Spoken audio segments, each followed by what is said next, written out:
Everybody, John Grossman from the Lowell Node. And we're here today to talk about what a campaign is, what campaign strategy is, to make and take that apart for each other. But first, as a way to get started, we're going to break up into groups with some questions to answer, which if you want to go to the next. Well, first, we'll go through the agenda real quick. We're going to do those conversations. We're going to discuss what is a campaign. We're going to discuss a little bit the concept of grassroots power and our theory of change. Then we're going to talk about how to design a campaign, what is strategy, and a little bit about the 350 Mass campaign selection process. And then we'll end with questions and answers. That sound all right? I think people should feel free to speak up and ask questions as needed. Many of us know each other, some of us don't. That's fine either way. Questions and answers are welcome. Either you can speak up or you can write them in the chat. So if you want to go to the next slide, Evan, we'll do small group discussions for 10 minutes in which you can introduce yourself to whoever's in your group and answer the question, what is a campaign you've been a part of? We want people to be thinking about your campaign experiences. So think about any campaign you've been a part of, whether with 350 Mass or otherwise. How did it feel to be part of that campaign? Might have been a good experience, it might not have been, that's okay. And if you've never been part of a social change campaign before, think of an example of a campaign that you were inspired by, something in history, something you read about, saw, lived through, or whatever. And then we'll move from that to the more sort of abstract, taking the campaign apart thing that we're going to do. Any questions or comments? Hearing and seeing none. Can I just ask, how long do we, Please. oh, it says 10 minutes, never mind. 10 minutes, yep. And so you know how the breakout groups work, and then the clock shows up at the top and you realize it's about to be over, and then that's how you know the 10 minutes are up. Anything else? Evan, you good with the breakout groups? Yes, she is. So please click on the join and enjoy the discussion. All right, I think we've all returned. Welcome back.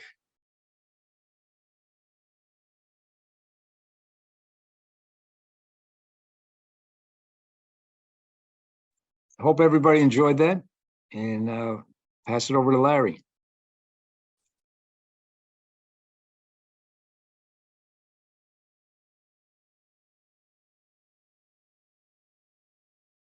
Larry, you're muted, brother. I will tell you, I will remember not to mute myself as soon as we get back in person. Amen to that. So one of the things that came up in our breakout room was, what is a campaign? And so campaigns are a sustained effort towards specific outcomes. For instance, getting a company to divest from fossil fuels, stopping a coal company plant, or forcing a government to create a climate action plan or an impact study. Campaigns are specific, time-bound projects. Stopping climate change is not a campaign, and electrifying transportation isn't a campaign either, but multiple campaigns are generated by these movements. 350's past campaign titles have been 2012, End Fossil Fuel Subsidies, 2013, Governor Patrick's Climate Legacy, Stop Building the Worst and Press the Best. 2015, People Over Pipelines, which is actually where I became involved with 350. 2017, Jobs, Justice, and Climate. 2019, The Road to the Green New Deal. 2021, Bringing the New Deal Home. Let's look at a campaign that that 350 Mass was an important partner in, the Fair Share Amendment. Question 1. The millionaire's tax started back in 2017, has had several different iterations since then. In the final winning form, question 1 was an equitable, sustainable funding source for education and transportation.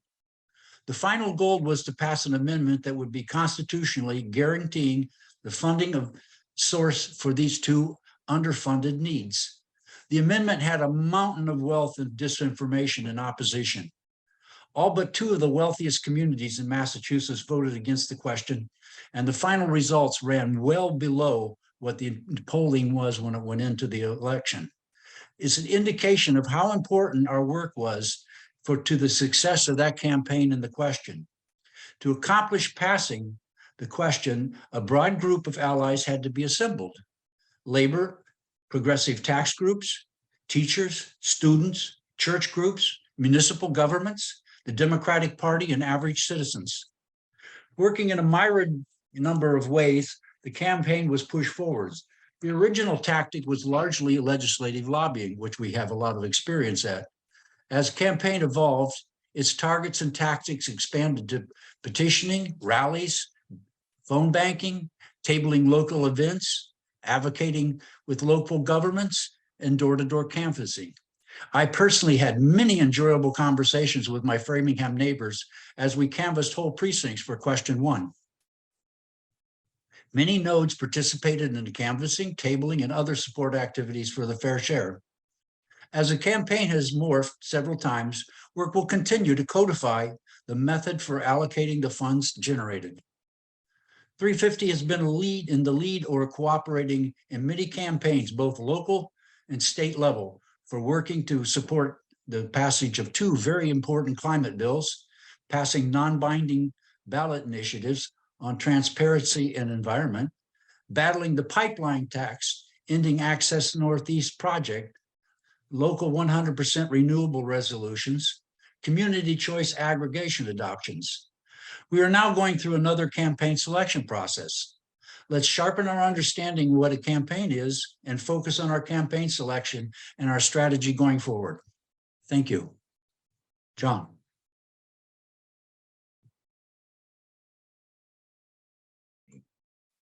Okay. We're going to get in a little bit about our theory of change, which is another way of saying, how do we get what we want? What do we have to do to get what we want? Before I do that, is there any comments or questions anybody wants to raise about what Larry presented? We will have a time at the end as well for question and answer, but anything brief? Mark Dyden raised his hand. Go, man. I do think in terms of how we won the fair share amendment, the ability and willingness of the labor unions and in particular the teachers unions to spend, what was it, $25 million on media and marketing is significant and is worth noting. Excellent point. Campaigns have money plays a role, especially in a statewide ballot question. 2 more people have raised their hand, John. All right. I can't see them, so I don't know who they are.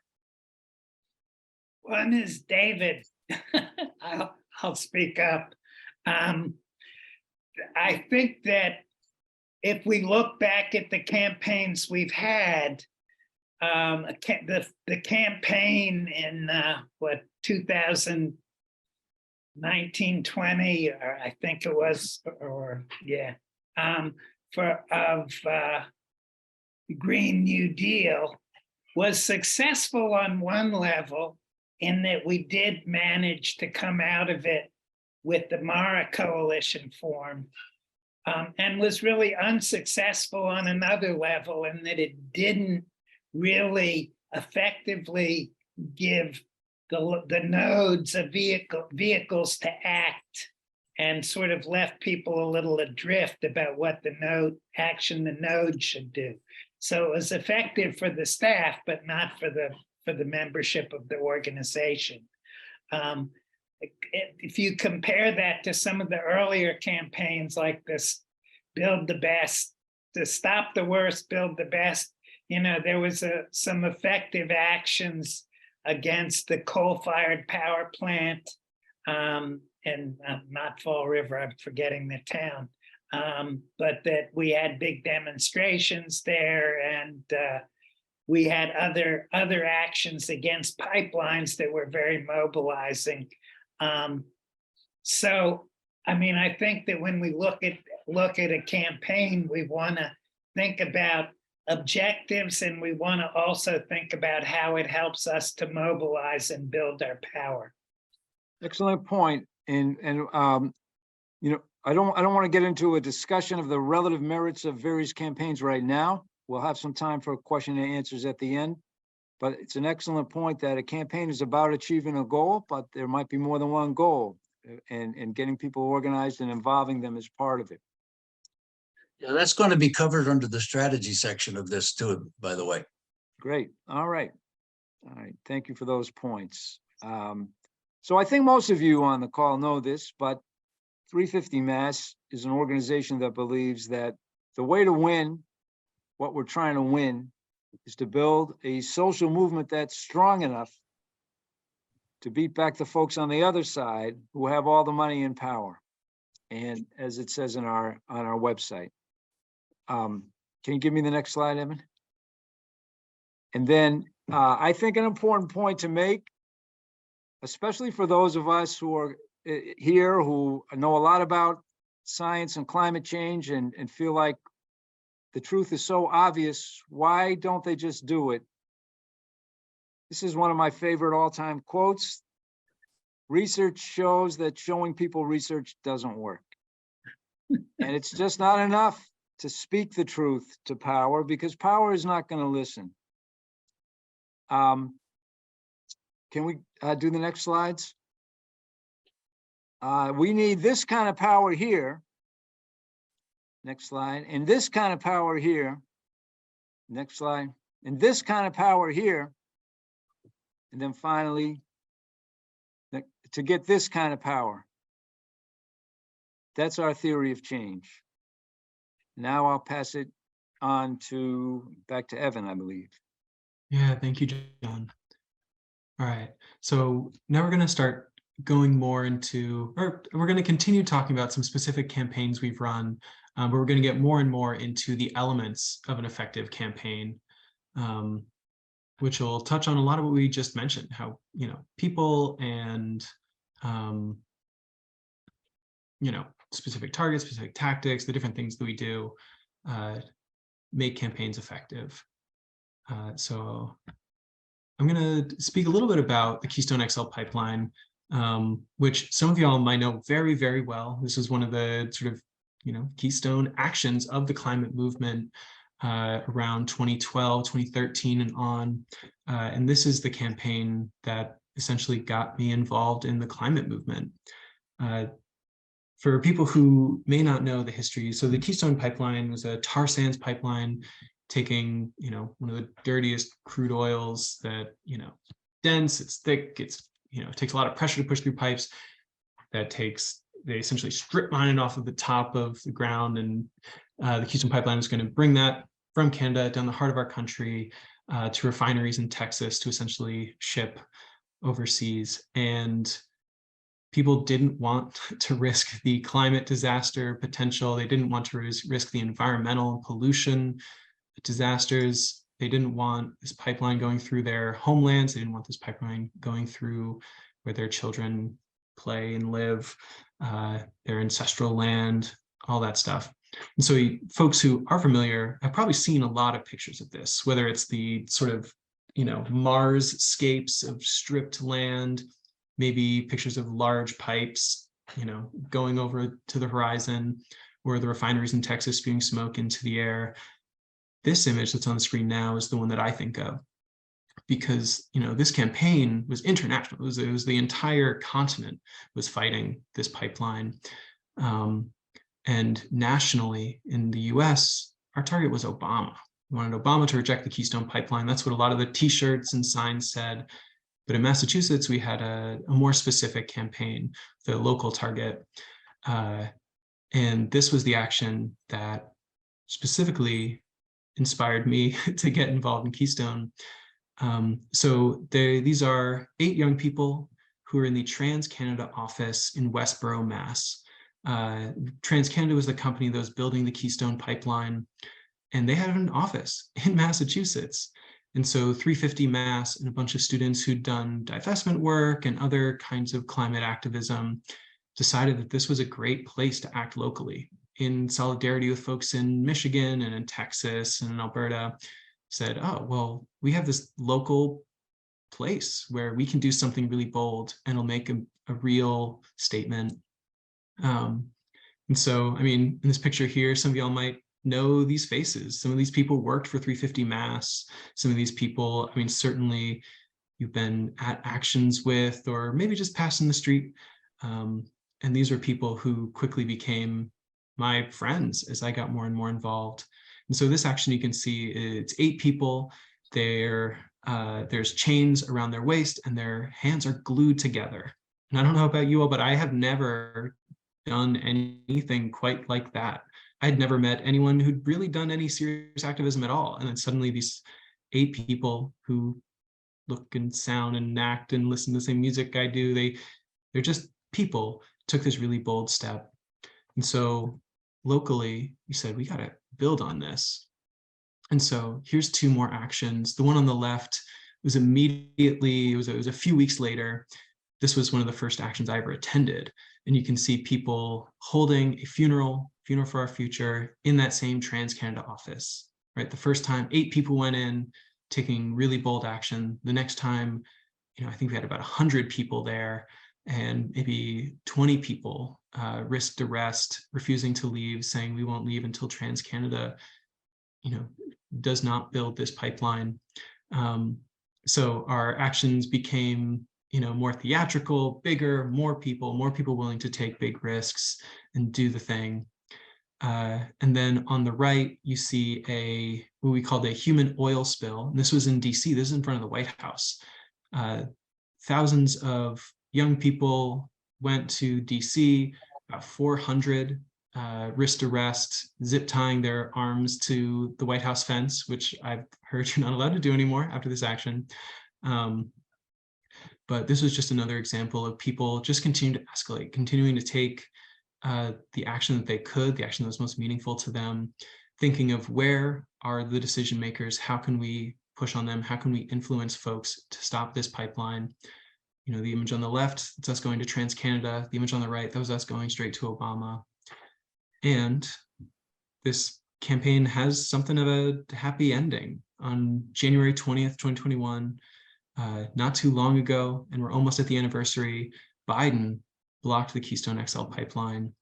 And so this is a campaign that was fought, like I said, continentally. People were doing all kinds of actions at their state houses, at businesses like TransCanada that were fueling the pipeline, and certainly against Obama, and then Trump, and then Biden, who had the ability to stop it. So I'll pass it to Cabell, who can tell us about a potential campaign, right? So far, we've talked mostly about campaigns in the past. We're going to transition to talking about potential campaigns for our future. And then we'll go into detail, actually brainstorming a little bit together, some of the ways we can plan effective campaigns. Great, thank you, Evan. So we've just been kind of doing a little trip down memory lane, and we do have the Polluters Pay campaign. So, we were just thinking, well, there are still more campaigns that we're discussing and will be ongoing. The Polluters Pay campaign is ours, and it is something that we can talk about in a tangible way now, and really just kind of think outside of the box, because there is no wrong answer for this campaign. As we all know, the root of global warming is the fossil fuel industry. And sadly, due to lack of inaction, we learned the sobering news from the last COP meeting that we're not on track to bring warming below 1.5 degrees. And right now with California, with 7 million people under flood watch, 18 deaths climbing, we're really on track now, as we can see, and as we have seen for extreme weather events annually. A hotter planet means more moisture, and that is an extremely costly trajectory. We also have learned that since COVID, the fossil fuel industry profits have soared. I don't know if you can see this graph. Maybe, yeah, I think it looks pretty, yeah. It's pretty crazy that those numbers just jump. So I just want to like take a second here to kind of pause and look at that, because that's the money that we're going to start to go after. Next slide.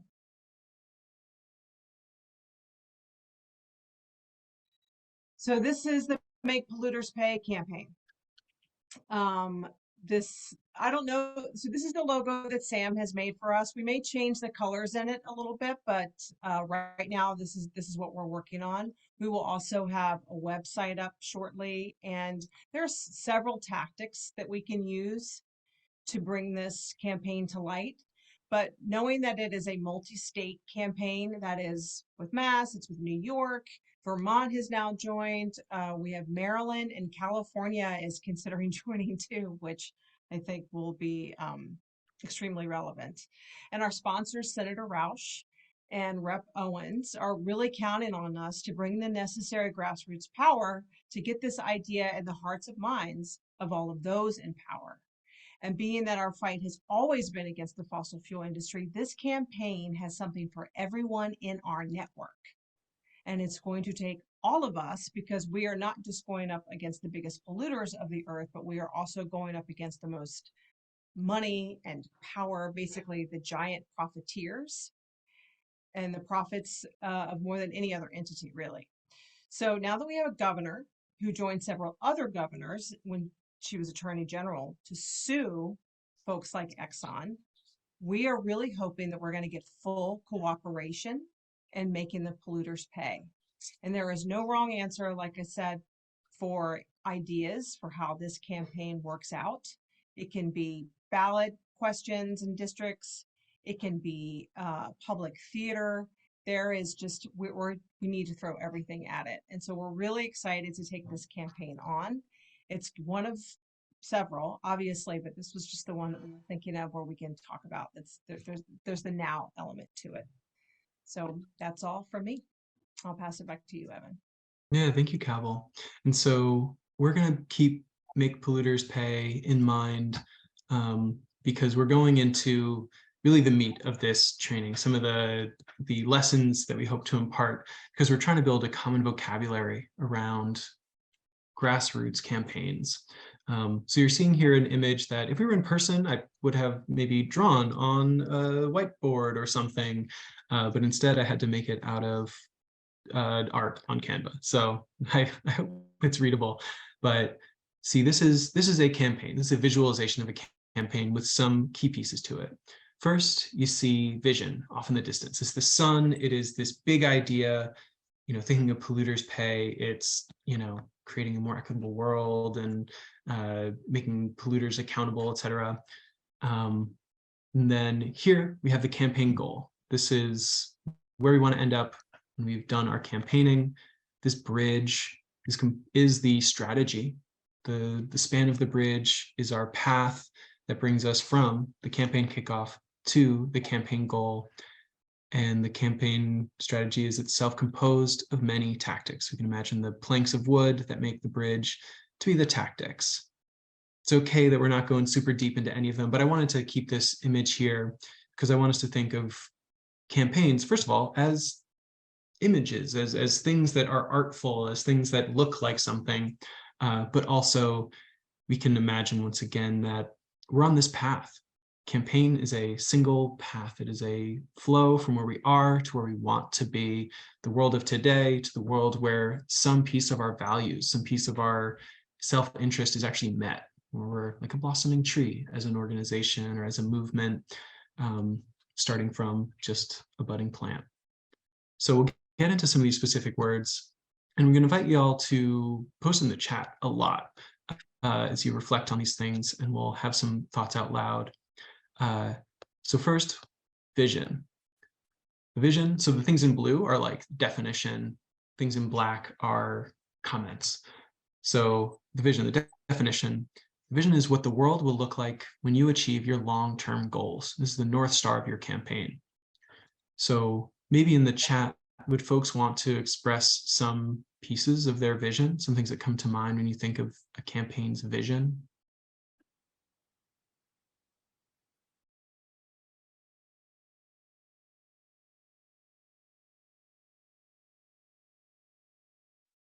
I'll start us off, right? Peace comes to mind as a big one, but what are some other things that come to mind when you think of a vision for a campaign? We can think of Polluters Pay specifically if that's helpful, but fill the chat with some ideas.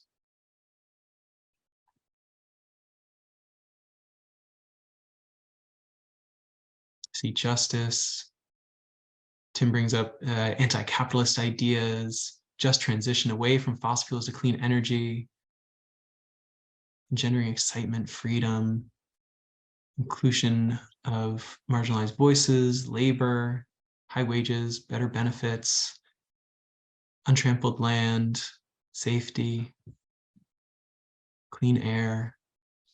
Yeah, so vision, and people can keep posting, but yeah, vision is big. Vision isn't the thing that we necessarily win at the end of the day. Vision is the thing that it's the North Star of our campaign. It's what we build campaigns to fight for. So one campaign gets us that little bit closer, the next campaign even closer than that. So vision is big. We'll go next to goals. So goals are the specific outcome of your campaign that you are aiming for. So this is the win you are fighting for.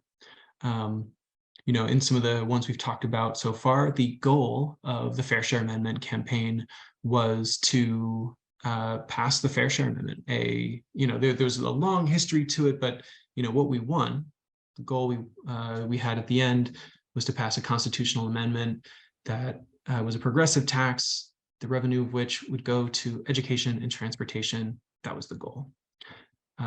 Another goal for what we've worked on in the past, we have a lot of legislative campaigns that end in looking for a piece of legislation to be passed so that it's part of Massachusetts state law. Let's see. And so yeah, let's move on. So we're going to get into a little bit more of an activity with allies and opponents. So allies, these are the people and groups that you'll stand and build with. And the opponents, those who stand in your way and organize against you. So these are the people that are in our world, some of whom are obviously aligned with our interests, and others are unaligned. They benefit from defeating us. We've talked before about the fossil fuel industry, right, as one of the common opponents. But even within that, specific people with names and faces have an interest in maintaining the power of fossil fuels. So allies and opponents, it's best if you can get as specific as possible. And so to go into this more deeply, we're going to do an activity called Spectrum of Allies. So maybe just show of hands, you can either physically raise your hand or digitally raise your hand, but has anyone heard of something like this? I think there's probably a lot of ways to visualize it, but I know this is something we've used a lot in 350 Mass and 350.org before. Yeah, I see a bunch of hands. Cool. Okay, so we have a few experts in the room. That's great. Essentially, to give a brief overview of what this is a way of mapping out our communities. This is a way of thinking how influence flows in the people we hope to organize with. And it's also a way to recognize those who are organizing against us. So you'll see on the far right, we have a little pizza slice called active opposition. And then as we move along, there's passive opposition, neutral, passive allies, and then on the left, there's active allies. This is a tool that we can use to map specific people and some groups so we can get a sense of where they stand on our campaign. How far to the right are they? How far in opposition versus how far to the left are they? It doesn't have to be simple, political left and right, although that is how this is oriented.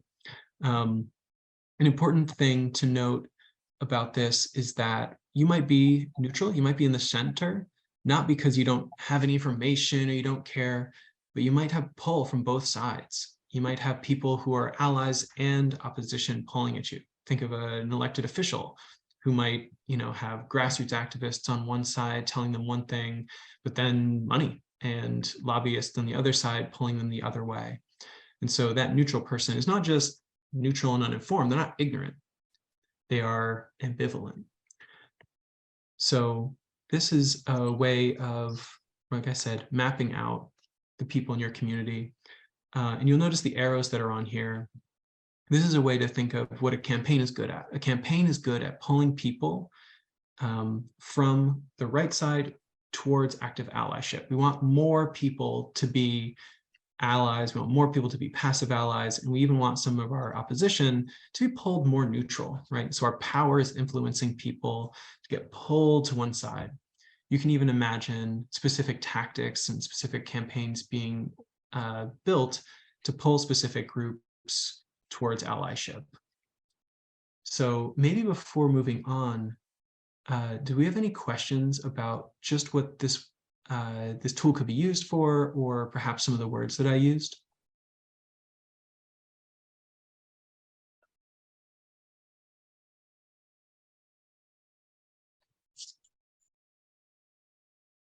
Yeah, John, I see your hand.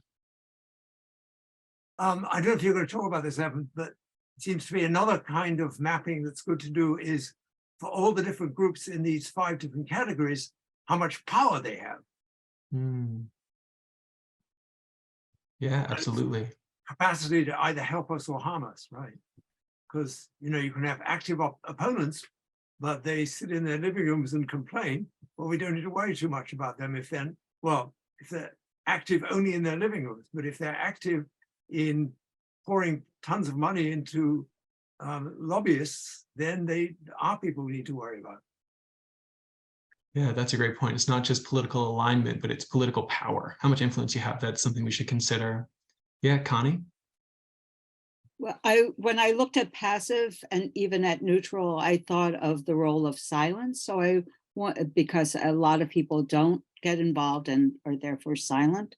Could you talk a little bit about that in terms of strategy and how to move, or at some point talk about moving passive allies to be active? I think a lot about that. You don't have to do it now, but it's a wondering. Yeah, I don't want to do a super deep dive because I want folks to talk about it when we go into the activity, but I think that's a great point. And something that it's helpful about when we think of silence, I often think of, like, you know, the silent majority, this big sort of unknown group of people with this sort of generalized political identity. For an activity like this, for a tool like this, I think it's best to think as specific as possible. Get down to specific individuals, because it's really hard to imagine, like, what does Middle America think about, you know, this pipeline, or, you know, polluters pay? It's really hard because there is so much silence, and silence can, like you said, be neutral. It can also be pretty oppositional if the sort of status quo aligns with, you know, corporate interests or fossil fuel interests.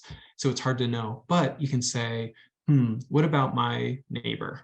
What about, you know, this news outlet and the way they cover this issue?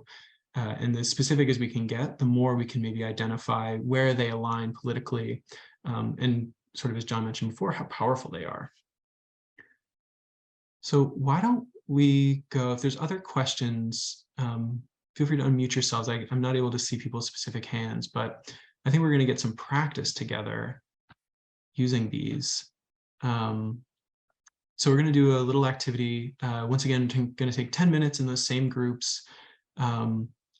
Choose a campaign, you know, just some sort of theoretical campaign. It can be polluters pay. It can be something else you have in mind. Don't take too long picking a campaign. I would say, you know, move quickly through this so that you can have a deeper conversation, actually mapping people on this spectrum. So questions to consider: who would you put in active opposition? Who would you put in as an active ally? And then consider other stakeholders, community members, political leaders, and plot them on the spectrum. So what I'm going to do is stop sharing. See everyone. Hello. It's good to see you all. And I'm going to share a link in the chat so that everyone has it. And this is a link to a Jamboard, which I know some of y'all have seen a lot of, but maybe some of you have not seen it very much. So I'm going to reshare my screen just so that everyone can look at my example slide.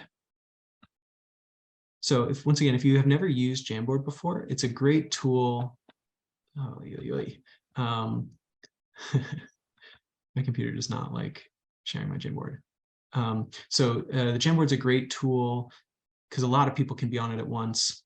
And what you'll see is, here's just the exact same image we were looking at a moment ago. And I put down, President Biden. So let's say for Keystone, I might put President Biden, whether he liked it or not, he was somewhere between a passive ally and an active ally, because he did end up doing his thing. But say a group like tar sands blockade, which is one of the, boldest groups working, they were like active allies fighting the Keystone Pipeline. So using, Evan, yes. does the closeness to the hub mean anything? For our purposes today, I'm going to say no, but I think that there's a lot of ways to use this, including the way John mentioned. There's way, you can think of, ways to get power on here or influence. But for now, I'm going to say no, just so we can get in the habit of using it just basically as active opposition, passive allies, etc. And so the way you can post, the easiest way perhaps, is on the left side here. You'll notice like a pen, an eraser, a select mark. There's this thing that's sticky notes, and it looks a little sticky note, images, shapes, text box, and a laser. We're going to focus on sticky notes. So you can click sticky note. It opens up a window like this, and you can make a note. You can do groups or even specific. So this is me. And Belle, where did I sit? And then it'll pop over here, and you can place these anywhere. So say I was actively organizing against, climate activists, I'd be over here. If I was ambivalent, if I, my dad worked for TransCanada, but also all my college friends were fighting Keystone, I don't know where I'd be. I'd be somewhere in the middle. Or of course, helping to plan direct actions and feeling inspired by the people around me. I was over in active allyship. So this is a Jamboard. This is the way you can do this. And I would encourage y'all to have the loose conversation. Feel free to use the tool in creative ways if you'd like. Larry, I think you pointed out the way that, we can consider how to use this creatively. But also I want everyone here to just be able to get some practice thinking of political alignment. Hey, everybody, welcome back. It's so cool to see how many sticky notes everyone put up. And I'm super curious how the conversations went. I think I might have been group, let's see. There's one group that like very quickly just had a lot of stuff up, but I think everyone else basically caught up. Just anyone. You want to, feel free to just unmute. We'll start with you and we can let the conversation flow a little bit. How was this conversation? What group were you? So we can all find your page, and then, yeah, what'd y'all discuss? Yeah, Anne. Can I go? We didn't have a lot on our board, but what I found interesting, we chose Polluters Pay to work with. And one of the things I found really interesting is at the very end, we were talking about whether homeowners who were most vulnerable to immediate climate disasters, where they would be on the spectrum. And we ended up in this discussion about whether they would be strong allies or passive allies, because we haven't organized them yet, or because of their wealth, the wealth situation, whether actually in terms of their political orientation, they would be on the other side. And I thought, oh, this is exactly why this tool works, because we're going to have a discussion about how much energy are they worth organizing around. And so I thought that's exactly what this thing is supposed to do. And so that was exciting. Yeah, good little proof of concept. And which group were you? Which slide should we? Group 2. Group 2, awesome. I'm super curious. So group 3 was the group that I noticed had like a lot up quickly, and it looks like y'all discussed Polluters Pay, but like one of the first things up was Rotary Club. Would someone who was in that group who put that up be willing to tell us like how conversation got there so quick and why Rotary Club is sort of between passive allies and neutral? Business. business? I can jump in. This is actually Demi's room, and she had a slide, and she had to leave. So, because there's actually 3 of these campaign meetings sort of all scheduled at the same time among various groups. I think that just in general, the point we were that Demi was asking us to think about was how to identify local specific groups that we might have some contact with who could be moved from neutrality leftward, and that's one that she's been working with. That's awesome. And Tom, while I've got you, what are some of the Can I other just ones? can I just interject? The Rotary Club actually has an environmental subgroup in it right now. I think that's why Demi was talking about it. Thanks, Larry. Yeah. Interesting. And another point where you can say Rotary Club, where does it fit? And you go, wait, actually though, what about this subgroup of the Rotary Club versus the rest of the Rotary Club? And it, as it gets more and more confusing, it actually gets more and more actionable because you identify the sort of leverage points, even in a big organization. Maybe one more thought and open it up to anybody. What were some of the conversations that came up? Were there any ones that were tough to align, or ones that elicited just a lot of good conversation? In group 1, we were also talking about polluters pay, and the question of religious groups came up, and then it quickly became clear that that was not a monolith, that there were mainline Protestant groups that were pretty progressive. There were some like the UUs that were active allies. There were evangelicals who were in the active opponents, or often were. Where do you put the Catholic Church? It's so that you had to be more specific. And we had a similar conversation about labor, though much more abbreviated, that parts of labor could be won to the bill because of some of its provisions. Some might be more allied with the fossil fuel and pipeline people and oppose you, and So, but it was dynamic, and that part of your tactics are going to be geared at specific parts of each sector. I think that's beautifully put. And it brings us perfectly to the next slide. So sorry to leave your faces, but welcome back to the slideshow. We're going to now talk about tactics. So as we talked before, when you look at the spectrum of allies, you can imagine different actions, different events, different approaches, pulling parts of your opponents, pulling parts of your potential allies and neutral folks in your community farther towards full allyship.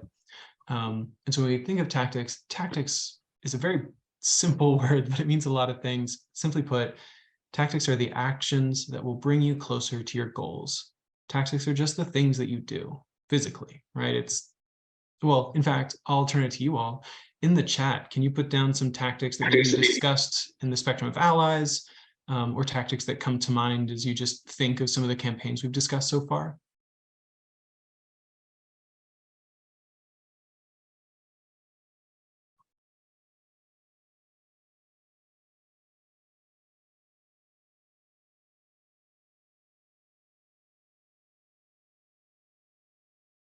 Awesome.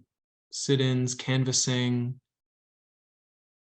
targeted protests, standouts.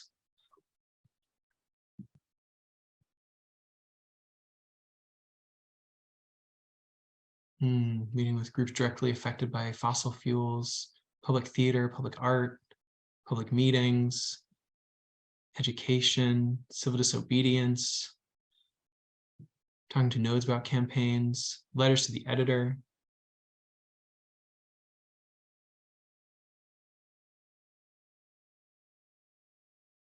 Oral histories, emailing, talking to friends, pulling yourself together. Absolutely. Let's see. Yeah. So there's a lot. Fact sheets, a lot of, so we can do things to leverage our power. We can educate folks. And so maybe specifically thinking of polluters pay, where we have, I think the vision is there. Cabo laid out the vision like beautifully and broadly. It's, climate reparations. It's making the fossil fuel companies pay. So the vision is there, and we got the goals. We has a piece of legislation we want to pass. And I think we spent the last bit, a lot of people were considering some of the, where the dominoes fell, where the power people were. For polluters pay specifically, can people think of tactics that might drive a campaign like that?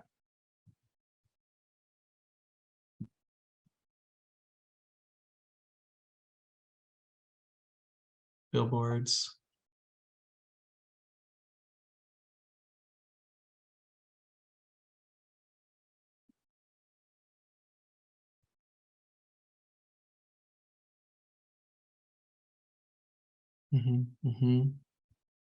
Connecting to asthma orgs, yeah, right. Finding allies who maybe we don't work with all the time, but who are clearly important. Larry, you said Burma Shave demos. Would you be willing to unmute yourself and tell us what that means? We had a Burma Shave. When I was a kid, you used to drive around a car and you have Burma Shave signs every so often so that you read the whole thing, but it wasn't in one place. And we did that with 350 along the roads about climate action. This is dire, this house is on fire, and so on and so forth, so that you have a longer message than anybody could normally read off of a sign on a public highway.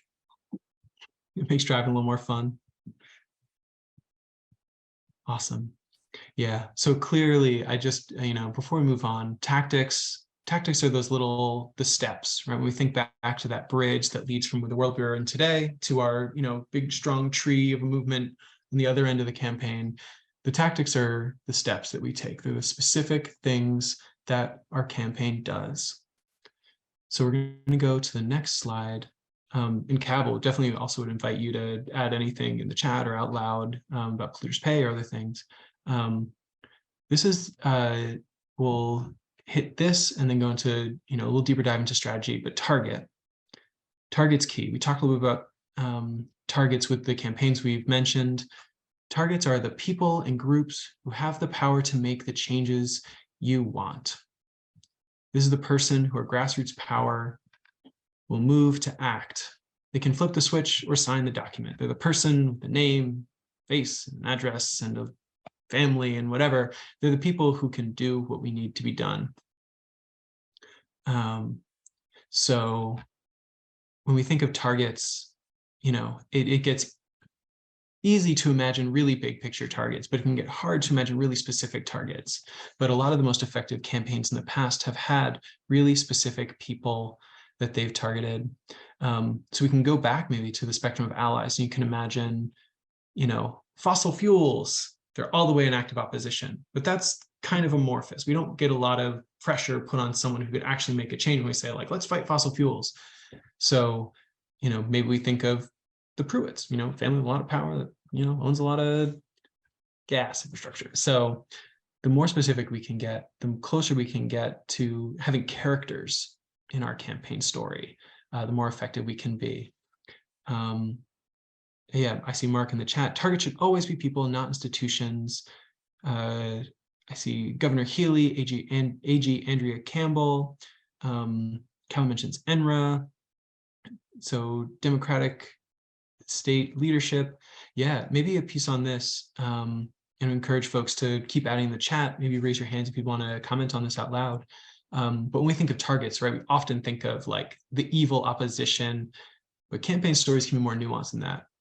We can think of hero campaigns, people that we want to influence with positive power, people we want to get behind. Electoral campaigns, for instance, often rely on setting up someone as the hero of the story. And we can think of campaigns 350 Mass has run where we've tried to lift up business leaders who are doing renewable energy, things like that. So Sarah asks in the chat, can you explain why it should always be people and not institutions? Would someone be willing, who's done campaign work before, who's had some of these conversations, want to raise your hand and answer that? Yeah, I see you, Mark. Want to share? It's partly nomenclature, but the idea is that a target is somebody we can pressure to do what we want. either to meet the goal or to meet the next stage in the campaign. So, because if you say, let's say you say the legislature, what do you do with that? Well, you end up going in and saying, oh, so-and-so in the legislature can move it. You always get to a person. So you might as well try to start there. If you say Exxon is the target or Chevron, right? Chevron is a bad target. It's a good enemy. It's our enemy. But we're not, you can't design a plan which says, and then Chevron will give us the money, right? Because somebody like the government, right? You have to pass a law and the attorney general has to enforce it and they have to go get the money. Anyway, that's the idea.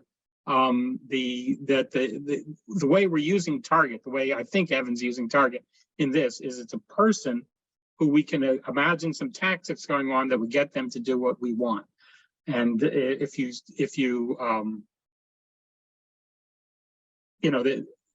anyway, I mean, somebody said, Bob Waldo said, what about a boycott of Chevron? And you think, all right, what would a boycott of Chevron is a tactic for sure that would do that. What's the win? How do we get that to do what we want to do? And there are things like boycotts and strikes, which are tactics of mass action against an enemy that can work. But you start thinking about what's the scale of those. I think for our purposes, for grassroots campaigns of this type, it's more along the lines that we say. And what happens is the target then becomes a target for our enemies as well.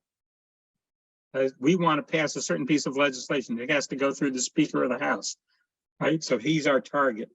He's also Chevron's target to make sure he doesn't do it.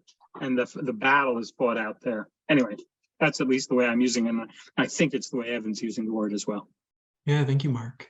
And I think, seeing some other ideas in the chat, right, we can compose campaign stories. We can talk about, like a lot of sort of broad ideas about targeting, but Mark's right on. When we think of, at the end of the day, what's the thing that has to change and who can change it? Usually we can whittle that down to a person. And whether that person is the hero of our story or the villain, that's the person who at the end of the day needs to be moved, be influenced, be supported, be challenged to actually make the change. Anne, I see you. And I just have a question that doesn't have to be answered now. And your Cabell said in the chat, I think that polluters pay is more than just the legislator. That is why it's so exciting. And I think because campaigns that target the legislature are really easy to understand. There's a person, there's a bill, there's passage. But when I start to think about campaigns that aren't particularly legislatively focused and aren't about getting more people to join the climate movement, I end up getting confused about I end up not really having the same level of concreteness. And so I'd love to have us build that into the way how you guys are talking about it so I can understand it better. Does that make sense? My question? yeah, and I see, Cabell, you're responding to that. Would you want to share also? Yeah, so this is way more than about the legislature. This is about an idea as well that the fossil fuel industry has profited, and they are and they have created the destruction.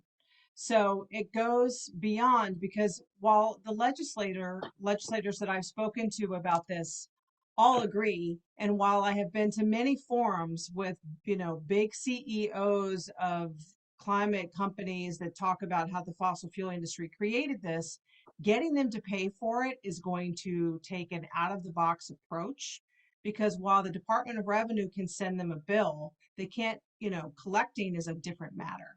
And that's where the legislators get a little bit nervous, is about, well, we can send them a bill, we won't necessarily collect, we'll have to sue them. So it's really about creating a broader idea to also help us get off of fossil fuels, that they are the villain.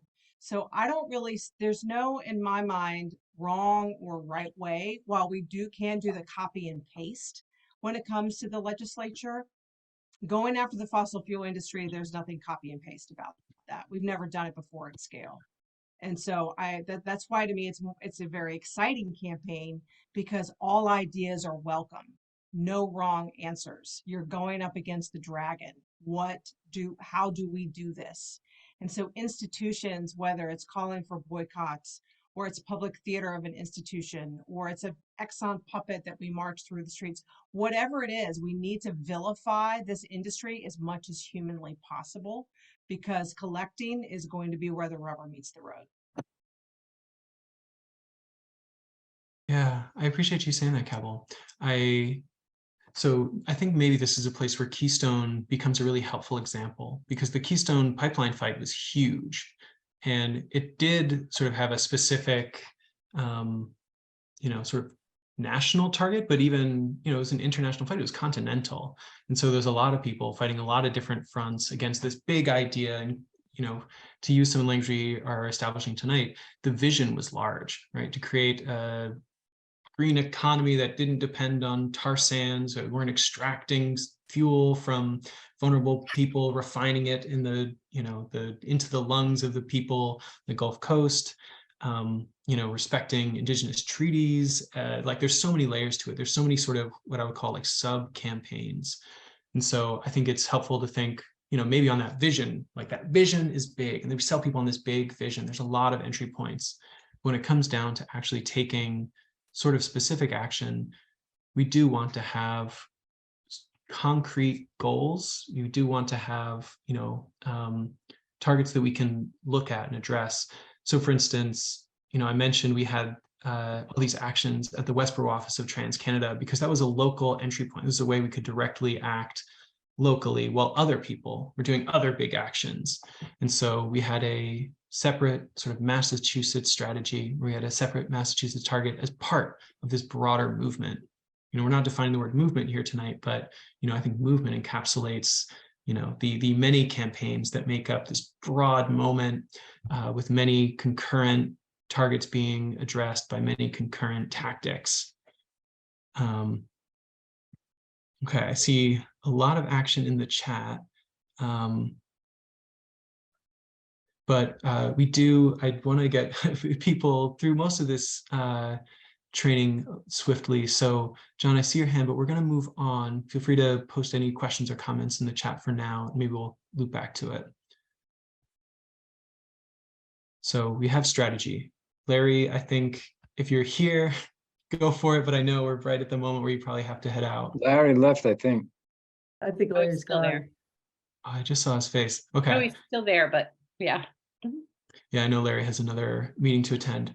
So we're going to talk a little bit about strategy. Strategy is the bridge. Strategy is the thing that threads together all of our tactics, that leads us from the world we are now to the world where some goal has been achieved. So strategy is knowing how to turn the resources you have, including the people and the tools and the skills and the time and the money, into the power you need to achieve the change you want. The strategy is knowing how to turn the resources you have now into the power you need to achieve the change you want. So just a few thoughts on what makes for good strategy. Strategies are grounded in reality. The first step of creating any effective strategy is to really plant your feet in the ground, to have a sense of the people around you, their skills, their interests. When you think of, the first step of the Keystone fight, or polluters pay, or, housing retrofits, whatever, the first step is to say, well, who do we have? What are we good at? What do we want? What's possible right now? The next big thing is strategies escalate. As you move on in a campaign, you want to grow in power. You want to have more influence, and you want to have more people at the end of your campaign than at the beginning. So think of the way that your tactics can build on one another. Say the first tactic could be, get 100 letters to a lawmaker. And the next one could be get 15 people at a rally in front of the lawmaker's office. And then the next one, get 100 people in front of the state house, right? You want to escalate movement, building and building and building, your campaign is more powerful, and your target feels more and more. And then the next, this is just something we wanted to clarify, because we are proposing a few words. We're trying to build a common vocabulary, but we use strategy and tactic sort of similarly in our everyday conversation. Strategy is not a tactic. The strategy is the path. It's composed of tactics. Tactics are the specific actions we take. So strategy is mobilizing to get the bill passed, while the tactics are the tools you use, like webinars, phone calls, rallies, etc. Mhm. Okay. All right. So that's the end of our defining words. I'm going to do just the what comes next, some of the next steps, and then we'll go into question and answer. We can spend much more time on some of the specific words, clarifying, and I see there's still a rich conversation going on in the chat, so we can address some of that too. So what comes next? Number one, everyone here should now have the tools to draft a campaign pitch. I know a lot of folks on this call have already worked on campaigns, have given campaign pitches 350 Mass in the past, but essentially we're at the beginning of a process where we're going to be selecting our campaigns. Hopefully with the information you've received today, you can clarify, expand on, and deepen the kinds of campaigns you may already have in mind. I'll share in a moment what the campaign pitch can look like. Next, we have Campaign Town Hall. So this is a tentative date. We'll give more information after this. But on January 23rd-ish, we're going to be hosting a broad network-wide conversation. Everyone here is invited. Everyone, your neighbors are invited. Other people in your nodes or in your communities or in your groups or in your book clubs, whatever, are invited to join this Campaign Town Hall, where we will hear some of the campaign pitches. We'll have meaningful conversations about what is most effective for our group, what is most exciting, what would actually build some of this grassroots power. Next, in February, our nodes. So 350 Mass is composed of several local nodes, some in states, or some in towns, some in regions. Those groups will come together to discuss everything that came up in the town hall and prioritize the campaigns they think will be most effective for our whole group. And then finally, in March, so this is March 1st at 7 p.m., we're going to have the campaign selection meeting. This is where we will, all the nodes will report back. Here's what we thought were most important. Here's how we prioritize this locally, and we'll hash out and select our 350 Mass statewide campaigns. So I'll go into campaign pitch. Maybe if people are interested, they can raise their hand, ask some questions about the timeline. Some of it's obviously TBD, but this is what we got so far. So any questions before I get into the campaign pitch document? Okay, maybe some questions will be answered. I'm going to stop sharing, and then I'm going to go to the proposal document. I'm going to drop this in the chat. All these links, by the way, I will share afterwards. Everyone who registered will get an email from me with a recording of this session, the PowerPoint we used, and all the links we addressed. So I just posted in the chat, this is the 350 Mass campaign proposal form, and I will also share my screen so we can all look at it together. Okay. All right. So 350 Mass campaign proposal form. I'll get to this at the end, but essentially we want us to go through a lot of what we talked about today. Campaign title, it can be whatever. All this is allowed to be rough draft, but we do want to get a sense of, where your thinking is at now. We want this you to say who this was submitted by, individuals, nodes, working groups, friends and allies and stuff. We can submit campaigns. A brief overview. Once again, I say brief, it's okay. Just a few sentences. What is this campaign about? Issue, what problem or field does this campaign address? For example, transportation. So this is just, what are we talking about here? Strategic goal or goals, the specific outcomes of your campaign you're aiming for, right? Is it a piece of legislation? Is it, an amendment to our constitution? Is it the end of a fossil fuel project, etc.? Who will be mobilized? Who are allies, potential allies, and constituencies impacted by our campaign issue? And how will we get them involved? So this is a spectrum of allies, essentially. Tactics and timeline.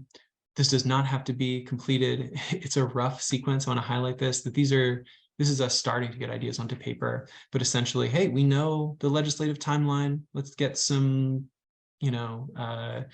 actions on the books. Let's think about what we can do. Maybe we want to do a rally. Maybe we want to do public education. A lot of things that came up in the chat. And then targets, who are the decision makers? And then just some questions about strategic relevance. Why 350 Mass? Why now? How will this campaign engage node members? How does this campaign fight for climate justice? And what challenges opponents do you foresee? So climate justice is a word that I've probably used tonight. I think a lot of people have heard it, but essentially wanted to share from our website just a brief discussion of it. So 350 Mass believes in equity and justice. We know that climate change is an issue that intersects with ecological, social, racial, economic, indigenous, and immigrant justice. We seek to advance equity and justice in our campaigns and in our internal operations and show up in solidarity for these other movements' priorities as our capacity allows. So this is the form. You'll make a copy of this. This is what this all says. Make a copy. You can fill that out. You make a copy of a document. You have this. You go File, make a copy, make a local copy, and then you can edit it. We're not editing from the, don't edit this document. This is the template. So make your own. If you have any questions about this, how to use Google Docs, how to make a campaign proposal form yourself, if you have any questions, please reach out to me. I'm happy to help. And so let's go to questions. Happy to take questions on, maybe we'll start with the form and then we can go back to the timeline. So Carolyn. One of the things that I don't know that you've really fully addressed here specifically is how it can be used on different levels in the organization, at the node level, at the statewide level, a regional level or whatever. Is there a place that really, I think we have done good work sometimes on the statewide level, but to the detriment of what's happening on the node level or the local level. So I'm just wanting to know if that is an aspect that we want to flesh out here in this questionnaire. Yeah, I think that's a great point, Carolyn. And so we are a statewide network. So we have, some statewide priorities, but also our best work is done at the grassroots at the local level. So I think we included this question: how will a campaign engage node members, to address some of that? But I would also encourage you to start with this template, but then add whatever helps you make the case for why this campaign is important. And yeah, we have a lot of sort of social infrastructure. We have several working groups. We have the statewide steering team. There's a lot of levels that we would be engaging people at. And so maybe this is a great place to expand on that. Mhm. We'll go to John McDougall. It seems to me, looking at the form and the timeline, that basically any group of people, wherever they come from, we've got about 10 days to come up with a rough first draft, at least, of a proposal form. So it's ready for the town hall, assuming it does actually happen on the 23rd. I'm just trying to be very concrete. As I say, it looks like it could be a busy 10 days for people who really want to come up with anyone. Yeah, I think that that's accurate. And so once again, I would encourage folks, if you have questions or need any support in filling this out, I would definitely encourage you to do so. And once again, it's okay if it's rough. We try to add a lot of questions to help inspire people to think through different elements, but we know that a lot of the real detail, the nuance can come out in the campaign town halls, where we can get into this more deeply. Maria? Yeah, I guess I'm just really thinking that through, because I'm thinking this is a great forum to take to a node meeting where people are thinking about this stuff, and it gives us a real framework for doing that. I think the problem I see is our node doesn't meet until the first Tuesday of every month, and It's really tough because everybody's involved in a lot of stuff to get folks together. We'll see what we can do, but it's a pretty brief time frame to try to get this filled out. I don't think it's going to happen with my node. Yeah, I think hearing that, I wonder maybe we can bring this to the campaign selection group and reconsider the timeline, just pushing it back even maybe a week or two, so that people have more time to fill out a campaign proposal like this. Paul, did you raise your hand to address this question? Or did you have a different thought? Yeah, so it was on that point. So I know all nodes are different. I know in our node, it wouldn't even be appropriate for a full node discussion because some of our node members are not really interested, would not be interested. And I don't think I will actually be trying to develop a campaign proposal, but if I was, I would be reaching out to the couple of people in my node who might be interested and just take it offline in that sense. And the whole node will get an opportunity, once something is developed. So that doesn't necessarily make your point go away, Maria, but it might be worth a special meeting. Thank you, Paul. Mark? Yeah, I think proposals are more likely to come from groups of people. It might even be cross node, dare I say it, that think, oh, let's try and work out something around that. And that might be transportation, or it might be, if I'm involved, it'll probably be building retrofits. But there's where people have a concept already, and you get together some people who are interested in working on the same concept, and you put it together as a document. It's sort of a variant on what Paul just said, but I think I guess I suspect things will come better out of what we might call interest groups that have an idea to work together on than sort of scattershot. I don't know that the goal is to get as many proposals as possible, but it might be to get a smaller number of sort of well thought out ones. Yeah, thank you, Mark. Okay, so maybe we can go back to the timeline or just other questions about campaigns, things that you're left wondering, having heard some of the definitions, having heard some of the campaign stories. What are other questions that come to mind?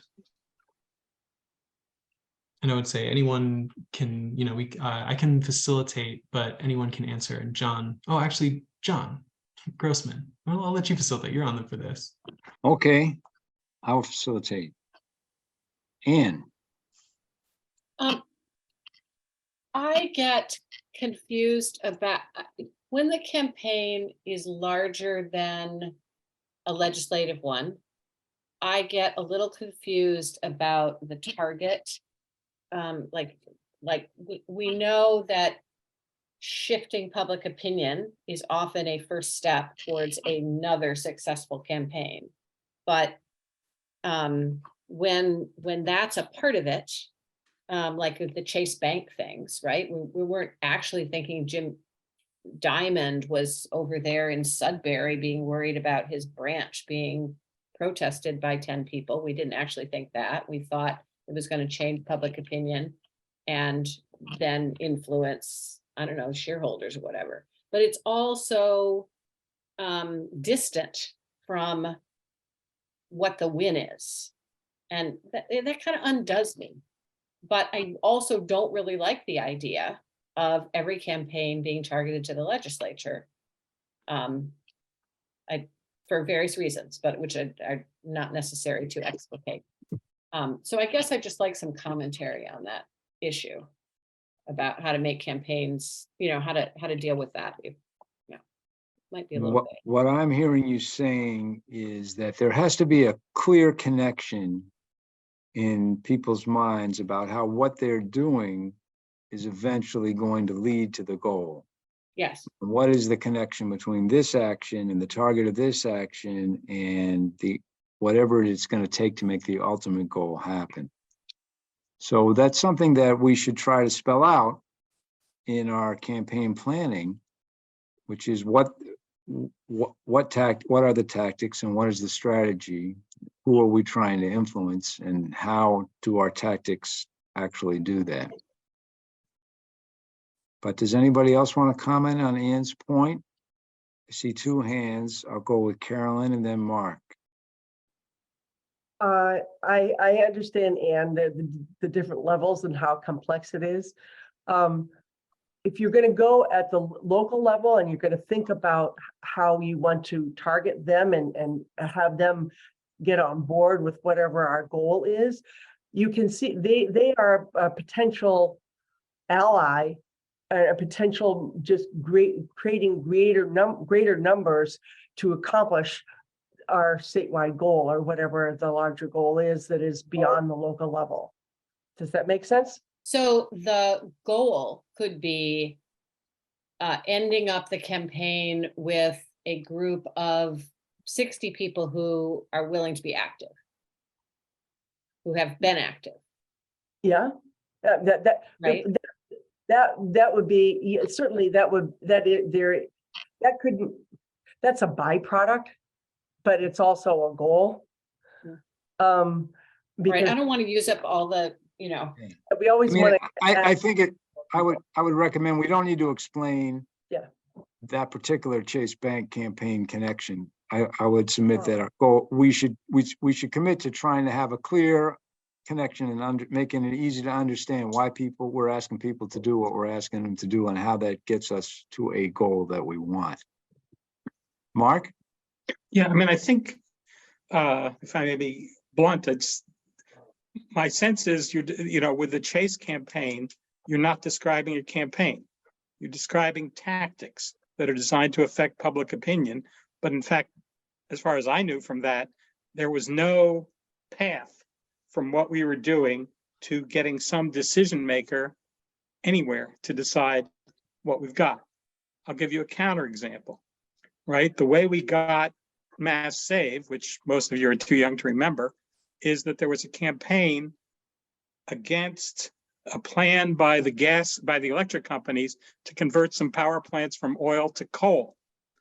And we did a variety of things, some of which were legislative, but most of which were direct actions on the utility and on the governor to make that impossible politically. And the result of that was the utilities supporting legislation to establish Mass Save. So it was not a legislative campaign the way we ran it. It had a legislative output. The target was, in fact, the governor, and the enemy. The tactics were to highlight the dangers of a coal conversion, which were very much direct action things. People, putting coal ash on Michael Dukakis's front porch, for example, and other things like that. So that but I think this campaign discipline that says the goal's over here, but the campaign is a series of tactics that get us to that. If you apply that rigorously, some of the things we do are going to fall out as not being campaigns, but as being tactics to affect public opinion. A good thing to do, but not the same thing. So yeah, I mean, people. Anyway, any other comments on this? David Klafter. Yeah, quickly. I mean, specifically, I think Anne was addressing some frustration with everything being every focus being legislative. And I think that Mark was alluding to how things to affect the legislature don't have to be lobbying. I think beyond that, we can see even at a local level that it's not just how many people you get to go to a lobby day. It's whether in our local communities, we can get local institutions to put pressure on the political process, whether that's through church social action committees or local any other kind of local group, local governments, so that there can be a lot of levels to tactics that apply pressure in different ways on a legislative campaign. Good point. And, as people are thinking about campaigns, these are all things to consider. Mr. McDougall. Thank you. I mean, I'm not particularly for the folks who are new to this. I don't know if people are aware that already there are, we have a state legislative team some of you folks belong to. And of course, now Dan is our excellent resource for that team on the staff. And we have been committed already to various bills. And I believe there's a process of whittling down those bills. But I think it's important to realize that a good deal of the campaigns may be sort of in parallel and complementary to the existing legislative campaigns. And also to add to that, there are various coalitions that work on the legislature that we belong to. For example, the Mass Power Forward, or in the transportation area, there's the Zero Emissions Vehicle Coalition. And so I know it's kind of messy, but I think it's the only way we can do things. And my understanding, last thing I'll say is my understanding is that the way legislative campaigns actually work in practice is you have to be flexible, because you may have Bill X that looks great to us in 350, but then one of our allies in the legislature says, well, we're actually going to incorporate it into a bigger omnibus bill, and it'll be somewhat changed, but we have to decide maybe at very short notice to say, okay, it's not exactly Bill X, but we'll go with it anyway, and we'll have, you know, pull out all the stops to get that actual piece of legislation passed. So sort of being mindful of working in tandem with the legislative team, I think is an important part of the way things actually, tactics. There were a few points in the chat about how does our campaign planning dovetail with our legislative team's goals, coalitions such as Mass Power Forward, which we're part of. And that's an excellent question. Does anybody want to comment on that question? Mr. Shore. Cool. Yeah, well, here's what I think to be maybe more a test of my knowledge than claiming to know the answer, right? So one thing is that a legislative goal, getting a bill passed would be like the tree in Evans, an early visual, right? But it's just identifying that as not a campaign. A campaign would include all the tactics you would use to get the bill passed, right? And that includes analyzing, you know, allies, and as we experience trying to do that, it helps you get even more granular about your tactics, etc. So that's one difference. You know, campaign is broader than to flesh out a campaign. You need more than just identify the bill that you want to get passed, and it could include techniques that SLT members are not the only actors in doing it, right? I mean, node members, other allies, you know. It's not just the SLT, you know, getting town officials involved, writing letters, you know, working through other groups. That's one difference. And also, you know, we could have a campaign that does not go through the legislative route, like trying to get the executive branch to do something. Check. Evan? Yeah, just to add to this, I want to recognize that 350 Mass, one of our strengths is that we do a lot. There's a lot of work happening on the node level, on the ground. People are very, very active in their communities and their local politics. And a lot of the folks who are on this call right now are involved in working groups or are part of coalitions. Like, our work is broad, and we touch on a lot of different, you know, campaigns, what we would call campaigns based on this training. And I would say, as we consider what 350 Mass does with our priority campaign, the campaign we select, if you're working in coalition with a group and they have a campaign that would be exciting for our full network, bring it to this network, propose it as a statewide campaign. You know, I'm thinking of Polluters Pay we talked about tonight. That is a coalition that we're part of. That could be one of the things we talk a lot about. Same with the not only the priority legislation, but like the strategies and tactics that are flowing from Mass Power Forward Coalition, and even in our own groups, right? If the state legislative team has a bill that they think would be something that could engage a lot of people, you know, have, you know, it might incite grassroots action, that's something you could propose. At the same time, consider bills that might need grassroots support to pass. And as far as, you know, we have the Fix the Grid Coalition. We have a bunch of other groups that are doing things that might be best supported with really badass direct action activism. And those targets could be specific infrastructure projects, or they could be the companies building them. So we do think a lot legislatively, but we also are actively involved, probably some of us, in campaigns that target all sorts of groups.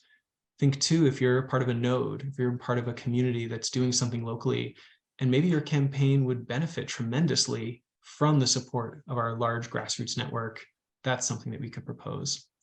I'm down to stay on a little longer. I do realize it's 7:23. And so before we get too much farther, I do want to just thank everyone for staying on a little late, and everyone for going through the Spectrum of Allies activities, our intro activities, and engaging in the chat and out loud through the rest of our presentation.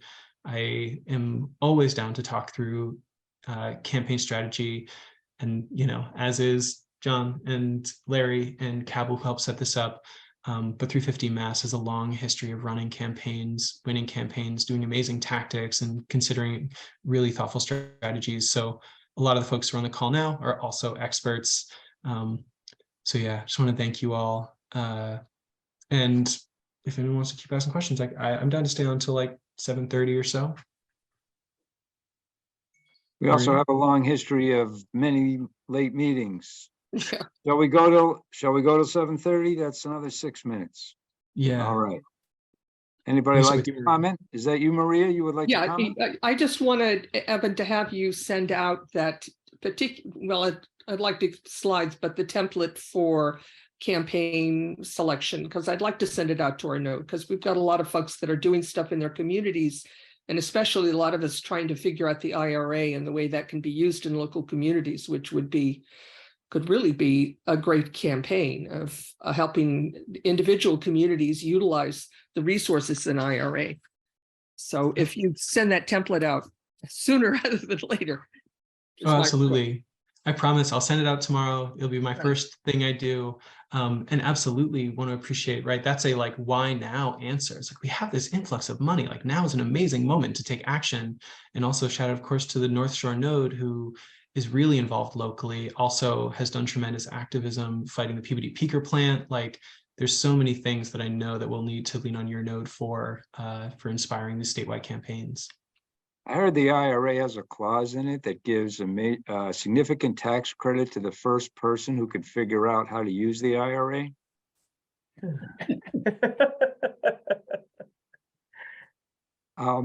Any other comments? Dan, yeah, go ahead. And for those who don't know, Dan is our new legislative director. For those who haven't met me yet, yeah, thank you for such a warm welcome. It's been really lovely, and I'm excited to talk to more of you. One thought that really kept coming into my mind as we're having this conversation is that while there's a huge amount of experience in this room, there is very little experience with the conditions that we're facing right now, because they're so unprecedented, between the politics, between the climate crisis, and between the actual impacts that we're seeing day to day. And so no one can fully understand the relationship between all these diverse tactics and how they build or wield power. But I think it's important to keep in mind that the way that they interact with each other changes with those conditions.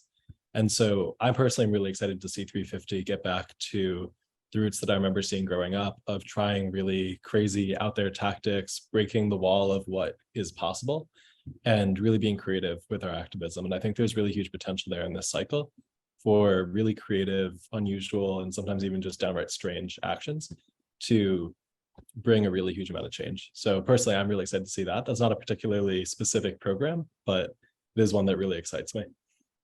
Breaking the wall of what's possible. That's pretty inspiring. Anybody want to follow that? All right, we'll see y'all at the next meeting.